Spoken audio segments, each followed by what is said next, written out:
Praise the Lord. ദൈവം സർവശക്തൻ, ദൈവനാമം മഹത്വപ്പെടുമാറാകട്ടെ. 1 ദിനവൃത്താന്തം 29 അധ്യായം 17 വാക്യത്തിൽ നാം ഇപ്രകാരം വായിക്കുന്നു: എന്റെ ദൈവമേ, നീ ഹൃദയത്തെ ശോധന ചെയ്ത് പരമാർത്ഥതയിൽ പ്രസാദിക്കുന്നു എന്ന് ഞാൻ അറിയുന്നു.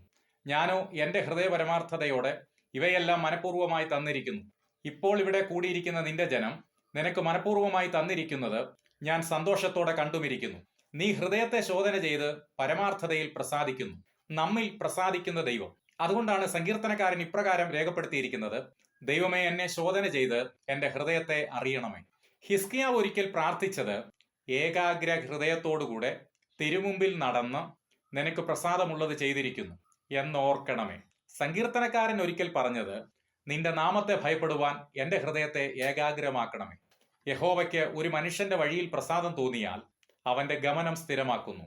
ആയതിനാൽ പ്രിയരെ, ഹൃദയം ദൈവസന്നിധിയിൽ ശോധന ചെയ്യുക, ദൈവപ്രസാദമുള്ളവരായിരിക്കുക. ആമേൻ. ഈ വചനങ്ങളാൽ ദൈവം നമ്മെ ഏവരെയും അനുഗ്രഹിക്കുമാറാകട്ടെ.